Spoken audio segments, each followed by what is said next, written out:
په دې دوران کې ګوره د افغانستان د خلک بیا ورته ویلي چې کم سره دا کارډونه نشته یا هغې سره دا کم چې دلته د اوسېدو دپاره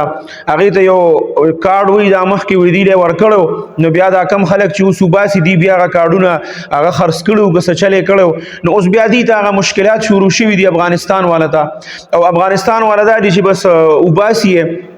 نو په دې ضمن کې یاد ساتئ ګورئ موږ هم د دې خلاف یو چې داسې په ناروا طریقه باندې ښکل نه دي پکار او د دې یو طریقه جوړول پکار دي او په طریقه باندې ښکلې په خپل زموږ میلمانه دي په ښکلې طریقه باندې رخصتول پکار دي خو د دې په ضمن کې بله ورځ د پنجاب و یا د هر ځای وه هغه یو ویډیو چې دا نو هغه چا ما ته راولېږله نو ما ته وایي دا وګوره مفتي صاحب وایي افغانستان والا چې کوم دي دا حکومت په زور باندې وویستله وایي دا یو افغانۍ دی وایي د هغه د کپړو دوکان دی او دا خلک چې دي نو هغه کپړې ځان له څوک په بوجو کې اچوي او څوک یې بنډلې اوچتوي او سم غوبل جوړ دی نو ما ته وایي دا وګوره وی دا هغه دکان چې دی وی دا پنجابیان په ورغلي دی وی ځان لته کپړې اوچتي او هغه دکان یې لوټ کو یقیني چې ډیر زیات خپه شوم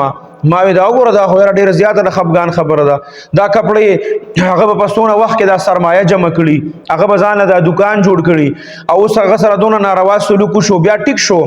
پاکستان ولېږل نو په کار چې دیږي کې خدایي د املاکو د مال خو پاکستان حکومت حفاظت وکي کنه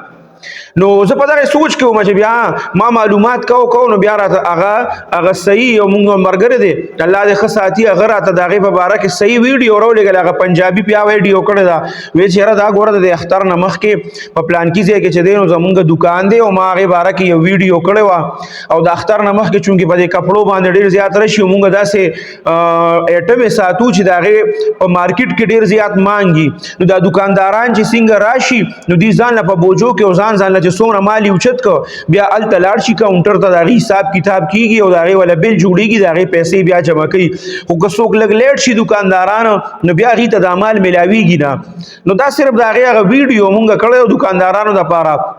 چې په دې مال باندې دومره رش دی او دکانداران یې راته پرېږدي نه بعض رانه ګیلې کولې نو موږ صرف د هغې دپاره دا ویډیو وکړو نو هغه موږ پر سوشل میډیا باندې شیر کړو نو هغه خلکو له دا رنګ ورکړی دی چې دا یو افغانستان والا چې دی هغې لیږلی دی نو د هغه دکان چې کوم دی نو هغه خلکو لوټ کړو وایي نه داسې خبره نه ده دا چا لوټ کړی نه دی وایي دا یو عام ویډیو دی یو دکان دی دا خلک دا کپړې ځان له راټولېږي نو په دې کې موږ دغه وایو که چېرې داسې کېږي دا کم ملګري زموږ مسلمانان وروڼه پښتانه وروڼه دا پاکستان حکومت هم باسي نو هغه کلي والا ته خواست دی چې یو خو دی هغه مجبورۍ نه پیدا مه اوچتوئ چې تاسو ته هغه کورونه د هغې دي دکانونه دي هغه ته تاسو بالکل په نیش قیمت باندې واخلئ یا د نیمې نه په کم قیمت هم واخلئ د هغې د مجبورۍ نه ګورئ غلطه پیدا مه اخلئ دا هغې باندې راغلی ده نن خدای نه خواسته سبا په مونږ باندې راشي مونږ به څه کوو نو د چا د مجبورۍ نه ګورئ غلطه پیدا مه اوچتوئ ټیک ده خو دروغ و شکر دی چې هغه دروغ و چې داسې نه دي شوي خو داسې که تاسو ځایونو کې علاقو کې یي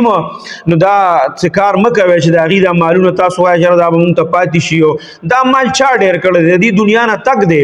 دا تر کومه به ته جمع کړې او پردی مال به ته ووایې او پردی حق به ته ووایې څه به پې کوې ځان سره قبر ته وړی شي نه شي وړی دې دنیا کې به نه پاتې کېږي بیا به ورسره څه کوې هیڅ هم نه شي کولی نو د دې د وجې نه ټیک د حکومت خو یو طریقه جوړه کړې ده او هغې